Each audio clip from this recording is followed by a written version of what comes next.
नमः शिवाय। दोस्तों, आज हम जानेंगे शिव पुराण कोटि रुद्र संहिता के पहले अध्याय से 5वें अध्याय तक। तो दोस्तों, आइए हम द्वादश ज्योतिर्लिंग एवं उपलिंगों की महिमा प्रथम अध्याय से जानते हैं।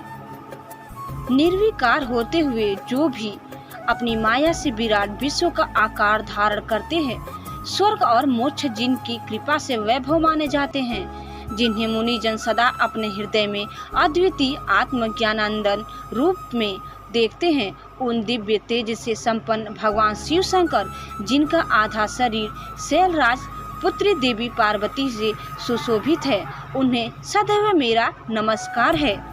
जिनकी कृपा पूर्ण चितवंदन सुंदर है, उनका मुख सदैव मंद मुस्कान की छटा से मनोहर है।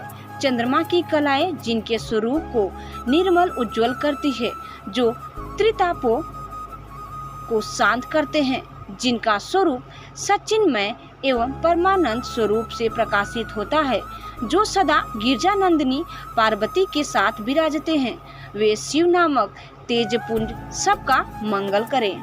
मुनियों ने सूत जी से कहा, हे सूत जी, आपने लोकहित की कामना से भगवान शिव की परम पवित्र अनेक कथाएं सुनाई है। शिव जी के महात्म्य की कथा रूपी अमृत का पान करते करते भला कौन पुरुष तृप्त हो सकता है। मुने, आप इस जगत के मंगल के लिए पृथ्वी के तीर्थ स्थानों में श्रेष्ठ व प्रसिद्ध शिवलिंगों की कथा का वर्णन कीजिए। मुनियों के प्रश्नों को सुनकर महाज्ञानी सूत जी बोले, हे ऋषियों, आपने संसार के हित की कामना से बड़ा सुंदर प्रश्न किया है। आपके भगवान शिव में अगाध भक्ति और उनकी कथा में महान रुचि है। आपकी इच्छा के अनुसार मैं आपको शिव जी की उत्तम कथा सुनाता हूँ। भगवान शिव के लिंगों की गणना तो असंभव है, उनके असंख्य लिंग पूरे ब्रह्मांड में फैले हुए हैं। अब मैं आपको मुख्य लिंगों की कथा सुनाता हूँ। सौराष्ट्र में सोमनाथ जी, श्रीशैल में मल्लिका अर्जुन, उज्जैन में महाकालेश्वर, ओमकार जी में परमेश्वर, हिमालय पर्वत पर केदार, डाकनी देश में भीमशंकर, काशी में विश्वनाथ जी, गोमती नदी के तट पर त्र्यंबकेश्वर, सेतुबंध में रामेश्वर एवं शिवालय में घुमेश्वर नामक 12 ज्योतिर्लिंग विद्यमान है। जो मनुष्य प्रातः उठकर इन 12 ज्योतिर्लिंगों का स्मरण कर पूजन व उपासना करता है, उसके सभी पाप नष्ट हो जाते हैं और सभी कामनाएं एवं मनोरथ सिद्ध हो जाते हैं।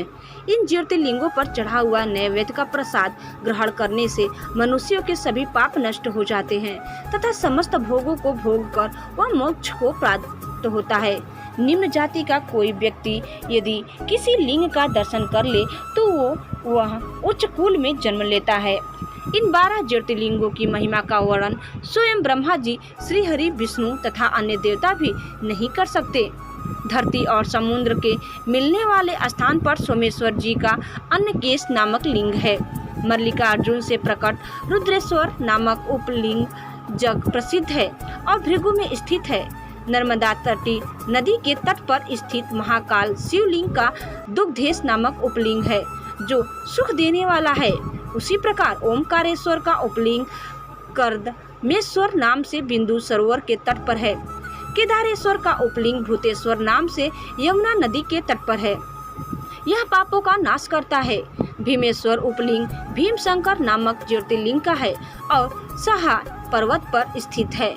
नागेश्वर का उपलिंग मल्लिका सरस्वती तट पर भूतेश्वर नाम से स्थित है और रामेश्वर में घुमेश्वर लिंग के उपलिंग के रूप में व्याघ्रेश्वर लिंग स्थित है। इस प्रकार मैंने आपको 12 ज्योतिर्लिंगों और उपलिंगों के बारे में बताया। इनके दर्शनों से समस्त मनोरथ सिद्ध होते हैं। दोस्तों, अब हम जानेंगे दूसरा अध्याय पूर्व दिशा स्थित शिवलिंग के बारे में। सूत जी बोले, हे ऋषियों, पतित पावनी भागीरथी श्री गंगा जी के तट पर मुक्तिदात्री काशी नगरी स्थित है, जिससे भगवान शिव निवास करते हैं। यहीं पर कृतिका बासेश्वर शिवलिंग स्थित है, जो सब भक्तों की कामनाओं को पूर्ण कर उन्हें मुक्ति प्रदान करता है। यही तिल भांडेश्वर, दशाश्वमेध, गंगा सागर, संगमेश्वर आदि अनेक शिवलिंग स्थित है। कौशिकी नदी के पास भूतेश्वर और नारीश्वर लिंग स्थित है। उत्तर प्रदेश में स्थित नाथेश्वर एवं दूतेश्वर नामक लिंग सभी मनोरथों को पूरा करने वाले हैं। ऋषि दधीची के युद्ध स्थल पर श्रृंगेश्वर, बैद्यनाथ तथा जप्पेश्वर, गोपेश्वर, रंगेश्वर, रामेश्वर, नागेश, कामेश, बिदलेश्वर, व्याघेश्वर, सुकेश, भांडेश्वर, हंकारेश, सुरोचन, भूतेश्वर, संगमेश नामक सभी लिंग सब पापियों के पापों का नाश करने वाला है। इसी प्रकार त्रिपिटका नदी के किनारे कुमारेश्वर, सिद्धेश्वर, सैनेश, रामेश्वर, कुंभेश, नंदीश्वर, पुंजीश आदि शिवलिंग स्थित है।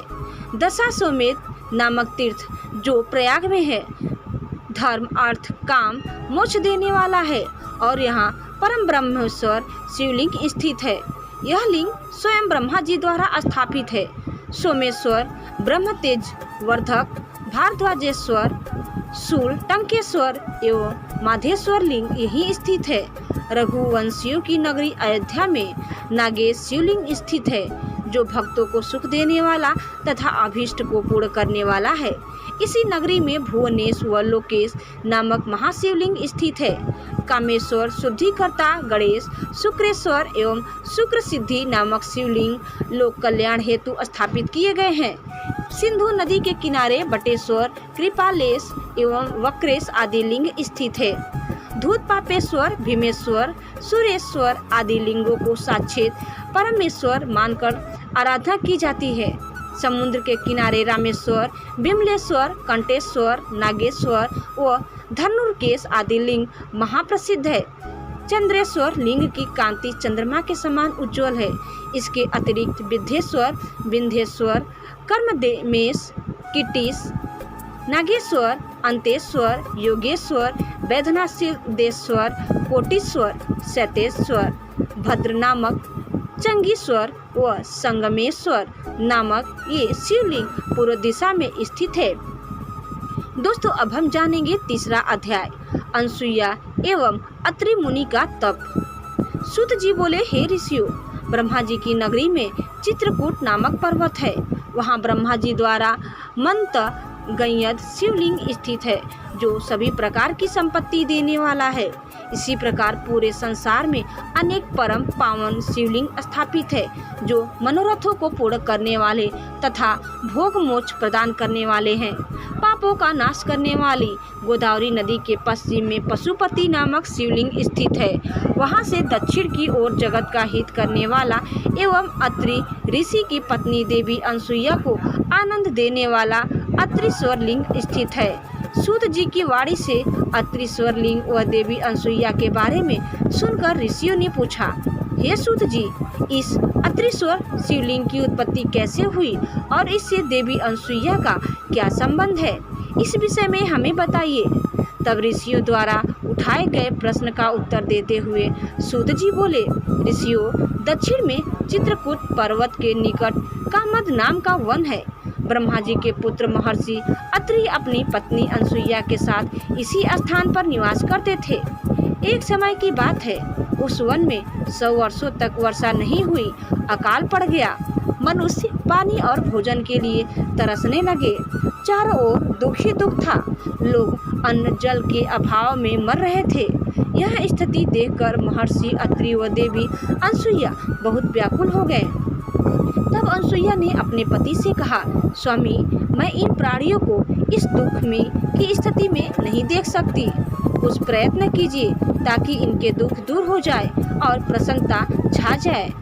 अपनी पत्नी देवी अनसुईया का निवेदन सुनकर महर्षि अत्रि पद्यासन में बैठ गए और भगवान शिव के चरणों का ध्यान करने लगे। इस प्रकार जब वे समाधि में बैठ गए तब उनके शिष्य सभी उनको अकेला छोड़कर वहां से चले गए। परंतु देवी अनसुईया अपने पति की सेवा में लगी रही। उन्होंने भगवान शिव की मूर्ति स्थापित की और फिर उसकी विधि पूर्वक पूजा अर्चना की। इस प्रकार वे भी शिव जी की आराधना में लीन हो गई। जब देवताओं को इसका ज्ञान हुआ तो वे अत्रि और अनसुईया के आश्रम में पधारे। उनके साथ गंगा नदी भी थी। वे देवी अनसुईया की प्रशंसा करते हुए बोले कि हमने देवी अनसुईया जैसी भक्ति आज तक नहीं देखी, जो पति धर्म और भक्ति धर्म का एक साथ दृढ़ता से पालन कर रही है। निश्चय ही आप दोनों धन्य है। यह कहकर अन्य देवता अपने स्थान को चले गए, परंतु भगवान शिव व गंगा जी ने वही निवास किया। गंगा जी बोली कि देवी अनसुईया का हित किए बिना मैं यहाँ से कहीं नहीं जाऊंगी। भगवान शिव अंश रूप में महर्षि अत्रि के आश्रम में रहे और कैलाश पर्वत पर चले गए। महर्षि अपनी तपस्या में पूर्व की भांति लगे रहे। इस प्रकार अकाल पड़ते पड़ते 54 वर्ष बीत गए। देवी अनसुईया भी अपने वचन को निभाती रही कि पृथ्वी पर वर्षा से पूर्व मैं अन्न जल ग्रहण नहीं करूंगी। अनसुईया श्रद्धा भाव से शिव जी के चरणों में अपना ध्यान लगाती रही। दोस्तों, चौथा अध्याय अनीश्वर की महिमा का वर्णन। सूत जी बोले, हे ऋषियों, तपस्या करते हुए महर्षि अत्रि को बहुत समय बीत गया था। एक दिन मुनि ने समाधि से जागकर अनसुईया से कहा, देवी, मुझे बड़ी जोर की प्यास लगी है। आप कहीं से जल लाकर मेरी प्यास शांत करो। अपने पति की आज्ञा का पालन करते हुए अनसुईया ने हाथ में कमंडल लिया और पानी लाने के लिए चल दी। साध्वी अनसुईया पानी की तलाश में इधर उधर घूम रही थी। यह देखकर स्वयं गंगा जी देवी अनसुईया के सामने आकर बोली, देवी, आप इस समय कहाँ जा रही हैं? तब उनका ऐसा प्रश्न सुनकर देवी अनसुईया ने गंगा जी से पूछा, भगवती, आप कौन हैं और कहाँ से आ रही हैं? अनसुईया के प्रश्न का उत्तर देते हुए गंगा जी ने कहा, हे देवी, मैं गंगा हूँ और आपके पतिव्रत धर्म और शिव पूजन से प्रसन्न होकर यहाँ आई हूँ और मैं आपकी कर्तव्य निष्ठा से बहुत प्रसन्न हूँ। मांगो, क्या मांगना चाहती हो? मैं अवश्य ही तुम्हारी इच्छित वस्तु तुम्हें प्रदान करूँगी। गंगा जी के ऐसे वचन सुनकर देवी अनसुईया ने हाथ जोड़कर विनम्रता से गंगा जी से कहा, हे माता, यदि आप मुझ पर प्रसन्न हैं तो कृपा कर मेरे इस कमंडल को जल से भर दे। मेरे पति प्यासे हैं, मैं उनकी प्यास बुझाना चाहती हूँ। तब देवी गंगा बोली, पति पराय ने आप पृथ्वी में एक गड्ढा खोदिए, मैं यहाँ विराजमान हो जाऊंगी, तब तुम पानी से कमंडल भर लेना। गंगा जी के आदेश अनुसार देवी अनसुईया ने गड्ढे खोद दिए। फिर गंगा जी उस गड्ढे में समा गई। वह गड्ढा जल से भर गया। यह दृश्य देखकर अनसुईया बहुत प्रसन्न हुई। उन्होंने अपना कमंडल जल से भर लिया और बोली, हे भगवती, पतित पावनी गंगे, यदि आप मुझ पर प्रसन्न हैं तो कृपा करके इसी प्रकार इस गड्ढे में निवास कीजिए। जब तक मेरे पति यहाँ आकर आपके दर्शन न कर ले, आप यहीं पर स्थित रहिए। यह कहकर अनसुईया जल से भरा कमंडल लेकर आश्रम में लौट आई। वहां आकर उन्होंने अपने पति अत्रि को जल पिलाया। उस मधुर शीतल जल को पीकर महर्षि तृप्त हो गए। जब उन्होंने अपने आसपास देखा तो उन्हें सूखे फल फूलहीन वृक्ष देखकर ज्ञात हो गया कि अभी तक वर्षा नहीं हुई है। तब उन्होंने आश्चर्यपूर्वक अपनी पत्नी से पूछा, देवी, जब अब तक वर्षा नहीं हुई है तो यह शीतल जल कहाँ से आया? अपने पति के वचन सुनकर अनसुईया ने अपने पति से कहा, हमारी शिव आराधना व आपकी तपस्या से प्रसन्न होकर स्वयं गंगा जी यहाँ पधारी हैं और हमारे आश्रम की शोभा बढ़ा रही हैं। यह बताकर अनसुईया अपने पति को साथ लेकर गंगा जी के पास गई। वहाँ महर्षि अत्रि ने सपत्नीक श्री गंगा जी की स्तुति करना आरंभ कर दिया। तत्पश्चात गंगा स्नान करके संध्या वंदन किया। तब गंगा जी ने दोनों पति पत्नी से वहां से जाने की आज्ञा मांगी। तब महर्षि अत्रि बोले, हे पतित पावनी गंगा, यदि आप हम पर प्रसन्न हैं तो कृपा कर सदा के लिए इसी तपोवन में निवास करें। माते, यहाँ विराज कर हमें कृतार्थ करे। अनसुईया और महर्षि अत्रि की प्रार्थना सुनकर श्री गंगा जी ने कहा, अनसुईये, यदि तुम 1 वर्ष तक की शिव पूजा करो और पति सेवा का फल मुझे दे दो तो मैं देवताओं और ऋषि मुनियों के हित के लिए यहाँ निवास करूंगी। तब जगत के कल्याण के लिए देवी अनसुईया ने 1 वर्ष की तपस्या का पुण्य गंगा जी को अर्पित कर दिया। यह देखकर त्रिलोकीनाथ भगवान शिव तुरंत उस पार्थिव लिंग से प्रकट हो गए और शिव जी के साक्षात दर्शन पाकर पति पत्नी बहुत प्रसन्न हुए और हाथ जोड़कर शिव जी की स्तुति करने लगे। यह देखकर शिव जी बोले, साध्वी अनसुईये, मैं आपके लोक हित के इस कर्म से बहुत प्रसन्न हूँ। मांगो, क्या मांगना चाहती हो, मैं तुम्हें तुम्हारी इच्छित वस्तु अवश्य प्रदान करूंगा। पूजन किया। तब पति पत्नी ने भगवान शिव के दर्शन किए एवं उनका विधि विधान से भगवान शिव के बार बार पूछने पर अनसुईया एवं महर्षि अत्रि बोले, हे कृपा निदान देवाधिदेव भगवान शिव, यदि आप हम पर प्रसन्न हैं तो आप देवी पार्वती सहित यही निवास करें, ताकि यहाँ वर्षा हो, अन्न उत्पन्न हो और सभी प्राणियों का कल्याण हो। तब उनकी बात सुनकर भगवान शिव बोले, हे अनसुईये व मुनि अत्रि, जैसा आप चाहते हैं वैसा ही होगा। यह कहकर भगवान शिव पार्थिव लिंग में समा गए और अत्रिश्वर नाम से प्रसिद्ध हुए। पतित पावनी श्री गंगा जी भी मंदाकिनी नाम से विख्यात होकर उस कुंड में सदा के लिए स्थापित हो गयी। फिर महर्षि अत्रि का वह आश्रम पुनः पहले की भांति हरा भरा हो गया। दोस्तों, 5वां अध्याय नंदकेश की महिमा का वर्णन। सूत जी बोले, हे ऋषियों, कालंजर नामक पर्वत पर श्री नीलकंठेश्वर शिवलिंग स्थित है। यह भक्तों के लिए कल्याणकारी है। वहीं पर एक सुंदर कुंड है। जो मनुष्य उस कुंड में स्नान करता है उसके सभी पाप नष्ट हो जाते हैं और उसे मुक्ति मिल जाती है। रेवा नदी के किनारे असंख्य लिंग है जो अमोघ फल देने वाले हैं। इनकी महिमा अनंत है। मैं आपको भगवान शिव के लिंगों की महिमा के बारे में बताता हूँ। आर्तेश्वर नामक ज्योतिर्लिंग पापों का नाश करने वाला है। यहीं पर परमेश्वर व सिद्धेश्वर नामक लिंग भी है। रेवा नदी के किनारे रामेश्वर, कुमारेश्वर, पुंडरीश्वर, मंडलेश्वर एवं तिष्णेश्वर नामक शिवलिंग है। इनके दर्शनों से भक्तों के सभी पापों का नाश हो जाता है। नर्मदा नदी के किनारे स्थित धुंधुरेश्वर, सालेश्वर, कुंभेश्वर, सोमेश्वर, नीलकंठेश्वर, मंगलेश्वर व नंदिकेश्वर नामक शिवलिंग सभी कामनाओं को पूरा करने वाले तथा मुक्ति प्रदान करने वाले हैं। ऋषियों ने कहा, हे सूत जी, अब आप हम पर कृपा करके हमें नंदकेश्वर लिंग की महिमा के बारे में बताएं। ऋषियों का अनुरोध मानकर सूत जी ने नंदकेश लिंग की महिमा के विषय में बताना शुरू किया। सूत जी बोले, रेवा नदी के किनारे कर्णी नामक नगरी है। उसी नगरी में एक ब्राह्मण अपनी पत्नी और 2 पुत्रों के साथ रहते थे। जब वे वृद्ध हो गए तब ब्राह्मण अपने परिवार को वहीं छोड़कर स्वयं शिव नगरी काशी चले गए। कुछ समय पश्चात वहां पर उनकी मृत्यु हो गई। जब ब्राह्मणी और उसके पुत्रों को इसकी सूचना मिली तो उन्होंने काशी जाकर ब्राह्मण की अंत्येष्टि एवं अन्य संस्कार किए। तत्पश्चात वे वापस घर लौट गए। कुछ समय बाद ब्राह्मणी का भी अंत समय निकट आ गया। वह बीमार रहने लगी थी। तब उसने अपने पुत्रों को बुलाकर उन्हें अपनी अंतिम इच्छा बताई। ब्राह्मणी बोली, पुत्रों, मेरी मृत्यु के पश्चात मेरी अस्थियों को गंगा जी में प्रवाहित करना तथा मेरा पिंडदान एवं श्राद्ध काशी में ही करना। पुत्रों ने उनकी इच्छा पूरी करने का वचन दिया। जैसे ही बड़ा पुत्र सुवाता माता के लिए पानी लेने गया, उसने प्राण त्याग दिए। अपनी माता की आखिरी इच्छा पूर्ण करने हेतु सुवात ने उसकी अस्थियों को काशी ले जाने का निश्चय किया। उसे 20 योजन का मार्ग तय करना था। रास्ते में ही रात घर आई। तब सुवात एक ब्राह्मण के यहाँ रात गुजारने का फैसला किया।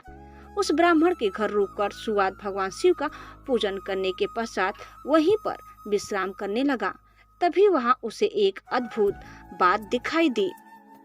दोस्तों, यह कथा हम यही समाप्त करते हैं। आगे की कथा जानने के लिए दूसरे वीडियो को जरूर देखिए। धन्यवाद दोस्तों। ओम नमः शिवाय। हर हर महादेव।